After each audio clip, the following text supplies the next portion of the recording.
y ahora está aquí en el estudio, esa es buena noticia, porque si de algo me quejo yo es de lo difícil que es en este país pagar impuestos. Todavía me voy a quejar porque todavía no me aplica para los contribuyentes que trabajamos por honorarios, pero está aquí con nosotros Aristóteles Núñez, que hasta me cae bien, fíjense. No, la verdad es que es muy abierto, Aristóteles, hay que decirlo. Él es un funcionario que siempre está muy dispuesto. Eso me cae, de verdad, que no me gusta pagar impuestos, pero tu actitud siempre ha sido muy positiva. Y hoy se hace una buena noticia, cuéntanos. Gracias, Mari Carmen. Antes de entrar al tema de lo que hoy el secretario de Hacienda anunció de 2 ejemplos de simplificación administrativa que teníamos como un gran pendiente para los contribuyentes y que creo que genera un parteaguas en el SAT, quisiera retomar un poco lo que ustedes señalan del mensaje del señor presidente. Sí, es un mensaje optimista, porque los que trabajamos en el gobierno estamos optimistas. Yo creo que lo que tenemos de crecimiento del Producto Interno Bruto, muchos países europeos lo firmarían, lo quisieran tener en ese porcentaje de crecimiento del Producto Interno Bruto.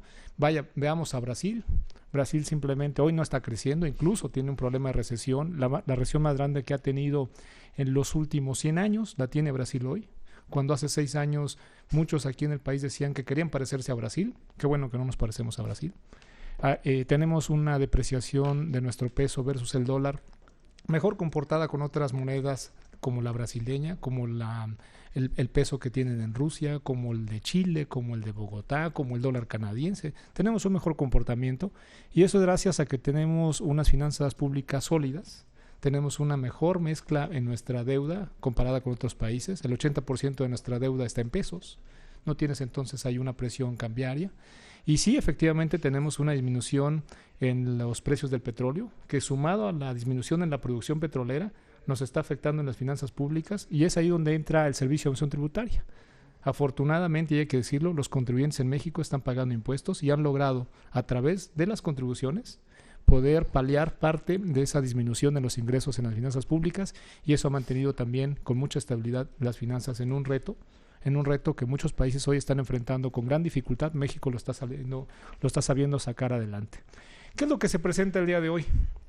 De manera muy sencilla, quien hoy tiene la posibilidad de tener ingresos por asalariado, para el próximo mes de abril tendrá una declaración anual prellenada por primera vez en la historia. El SAT le va a poner su declaración ya llena, para efecto de que él solamente decida aceptarla y enviársela al SAT. La mayoría de los asalariados en México, el 88%, tiene un saldo a favor, se lo queremos devolver en 5 días.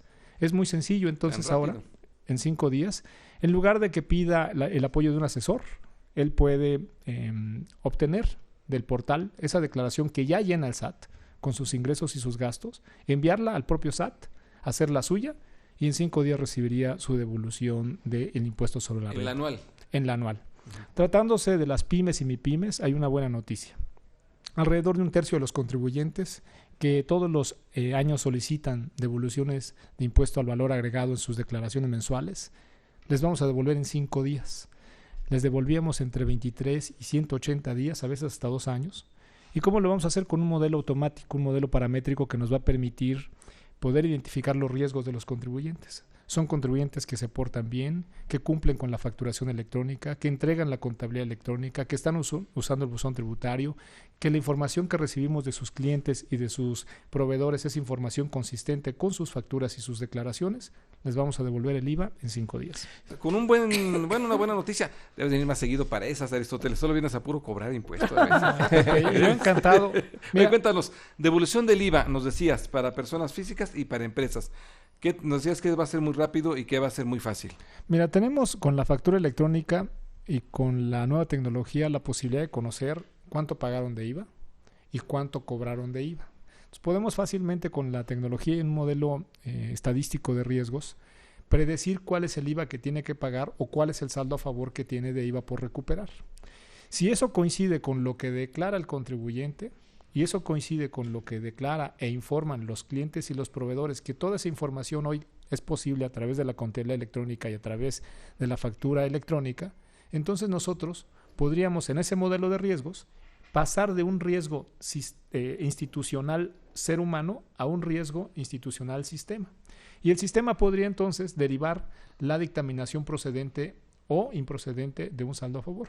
Si el contribuyente tiene poco riesgo, tiene un comportamiento histórico en devoluciones y estas son procedentes, se encuentra en un coeficiente de valor agregado, un coeficiente de utilidad semejante a lo que ha traído en los años anteriores, tiene buenos clientes, tiene buenos proveedores, no está teniendo relación comercial con operadores o simulación de operaciones, que son algunos contribuyentes que nosotros les llamamos pillos. Ese contribuyente puede calificar, para que le devolvamos en 5 días. Vamos a disminuir de los 180 que a veces nos tardábamos, 180 días hábiles, a 5 días, y esto es para 1/3 de la totalidad de los contribuyentes que comúnmente piden una devolución de IVA.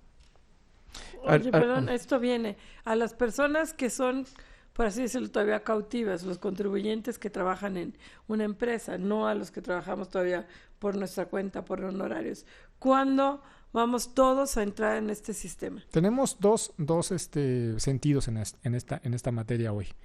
Para devolución de IVA, quien está en actividad empresarial, que es regularmente el que sí tiene un saldo a favor, persona física, pyme o MIPYME, es a quien va dirigido este modelo. Es un modelo gradual y escalable, y poco a poco lo vamos a ir llevando a que más contribuyentes puedan entrar a él y calificar sus riesgos, y en ese sentido poderles devolver a todos muy rápido. Algún día lo dijimos, que podíamos devolver el IVA en 72 horas, y nos decían que no. Bueno, hoy lo vamos a devolver a 5 días de que presentan la declaración. Ni siquiera van a requerir solicitud. La vamos a devolver solo con la presentación de la declaración. Y en el caso del impuesto a la renta, Mari Carmen, pero solo empresas chiquitas. pymes, en tanto que vamos a ir escalando este modelo a más contribuyentes. Tratándose de personas físicas y del impuesto sobre la renta, hoy efectivamente hay una declaración prellenada para los asalariados. Nuestra siguiente fase es empezar a trabajar con quien tiene servicios profesionales, mejor conocido como honorarios. Y el tercer y último paso, que va a ser un poco más complejo por su naturaleza en la operación que tienen, son personas físicas con actividad empresarial. Muchos de ellos no necesariamente tienen una devolución de impuesto a la renta, pero sí podemos ya prellenarle la declaración. ¿Qué va a aparecer en el mes de abril para todos ellos? Toda la relación de ingreso y de gasto. Todavía no le prellenamos la declaración, pero sí le prellenamos los datos útiles para la declaración. Hay una gran diferencia. Te vamos a poner todos tus gastos y todos tus ingresos, y tú vas a elegir cuáles son acumulables y cuáles son deducibles. En el caso de los asalariados, sí vamos a ponerle una declaración, una propuesta del propio Servicio de Administración Tributaria con un saldo a pagar o con un saldo a favor ya determinada por el SAT, para que el contribuyente, si lo decide, la acepte como suya, ¿no?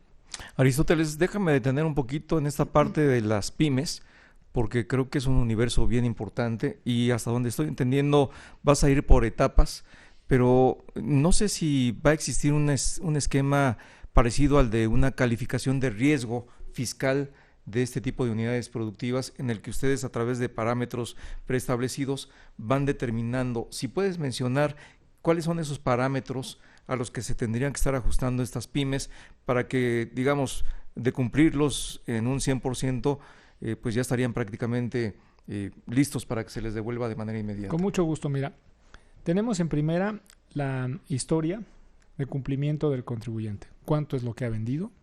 ¿Cuánto es lo que ha comprado? ¿Cuál es su IVA acreditable comúnmente en promedio por año? ¿Cuál es el coeficiente de valor agregado que trae? ¿Cuál es el coeficiente de utilidad que trae respecto a su operación año con año? Nos permite entonces empezar a identificar que se trata de un contribuyente que tiene cierto nivel de operación confiable, que no está dando esos atípicos movimientos o sesgos en un año con otro o un mes con otro, y que tiene un patrón de comportamiento muy semejante y razonable. Comparado eso con que tiene relación comercial con clientes y proveedores que también tienen ese nivel de riesgo, que están activos, que están localizados, que presentan sus declaraciones en tiempo y forma, que las declaraciones coinciden con el valor de actos o actividades sumado a sus facturas electrónicas, que eso coincide con la información que viene en la contabilidad electrónica, es un contribuyente que empieza a calificar como confiable. Es un contribuyente que está cumpliendo en tiempo, en forma, con cada una de las obligaciones que tiene con el Servicio de Administración Tributaria. Si a eso le sumas que en los últimos meses o años ha presentado solicitudes de IVA, lo hemos revisado, lo hemos auditado, tiene buenos resultados, son procedentes, empieza a tener una mejor calificación. El modelo está construido de esa manera para que cuando el contribuyente presente una declaración con saldo a favor de IVA, vaya al modelo, lo califique su riesgo, como lo hace un banco hoy, pero para un deudor o acreditado cuando va a solicitar un crédito a un banco, y nosotros tengamos en ese nivel de riesgo la posibilidad de, por sistema, de determinar si es merecedor o no de un IVA que comúnmente en la historia le ha correspondido. Si no es así, el contribuyente se le niega. ¿Qué sucede cuando se le niega por sistema? Se va a ir al trámite tradicional. va a tener que presentar su solicitud, una solicitud que tiene como 700 hojas. No, Aristóteles, con el trámite tradicional, 700. ¿cuántos son los que te piden devolución de IVA? Yo creo que han de ser muy pocos. Porque 33,000 contribuyentes al año. De un total Tenemos sociedades mercantiles, alrededor de 850,000, personas físicas con actividad empresarial, alrededor de 5 millones. Son 33,000. ¿Por qué? Porque no todos... recuerde que el IVA es un impuesto al valor agregado, y si tú tienes valor agregado en la producción, en la comercialización o en los servicios, en lugar de tener saldo a favor, tienes saldo a cargo. Pero sí, ¿quién tiene un saldo a favor? Pues quien tiene una tasa cero, por ejemplo, alimentos, medicinas, quien está exportando, cines, o quien tiene inversión. espectáculos. No necesariamente, porque además el cine tiene IVA. Okay. Entonces, eso no necesariamente te genera un impuesto al valor agregado con un saldo a favor, pero sí para quien está exportando, para quien tiene una nueva inversión, o para quien está produciendo, no comercializando, sino produciendo alimentos y medicinas, son los sectores naturales que hoy tienen un saldo a favor de impuesto al valor agregado. Se lo queremos devolver, y muy rápido. ¿Cómo vamos a empezar?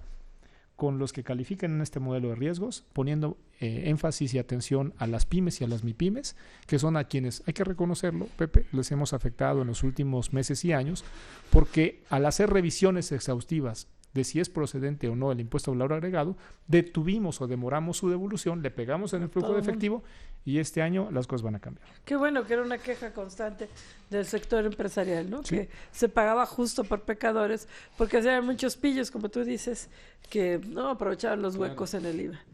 Oye, Aristóteles, bueno, y en cuanto al tema general de la recaudación, al cierre del 2015, ¿cómo cierra? ¿Cuál es el nivel de impuestos que recauda el SAT? Hace un momento te referías a la caída del precio del petróleo, y esto lo que ha impactado en la economía nacional, y entre otros elementos que ha provocado ha sido precisamente que las finanzas públicas se están despetrolizando.